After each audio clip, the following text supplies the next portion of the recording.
দেখো face wash দিয়ে মুখটা ফেস করার পরে আমি ফেস স্ক্রাবারটা সুন্দর করে আমি পুরো মুখে আগে অ্যাপ্লাই করে নিচ্ছি, তারপরে হালকা হাতে আমি স্ক্রাব করে নিয়েছি। এখানে কিন্তু আমি হালকা হাতে স্ক্রাব করেছি। আর ভিডিওর স্পিডটা বাড়িয়ে দিয়েছিলাম, তো এখানে স্পিডেই দেখাচ্ছে খুব। আমি কিন্তু হালকা হাতেই স্ক্রাব করেছি। এইরকমভাবে 2 থেকে 3 মিনিট স্ক্রাব করার পরে আমি রেখে দিয়েছিলাম, 3 থেকে 4 মিনিট মতো রেখে দিয়েছিলাম, ফেসে পুরো ছেড়েই দিয়েছিলাম।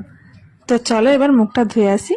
মুখটা ধুয়ে আসার পরে ফাইনাল রেজাল্টটা দেখো শুধু, মানে সত্যি এটা কার্যকরী, মানে না ব্যবহার করলে বুঝতে পারবে না।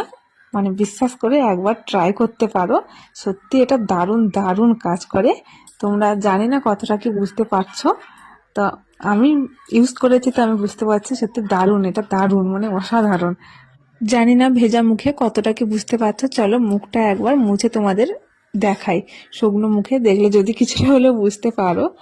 মানে অসাধারণ, মাঝে মধ্যে এবার থেকে এটা ট্রাই করা যেতে পারে। আর কে কে এটা ট্রাই করেছো অবশ্যই কিন্তু কমেন্টে জানিও।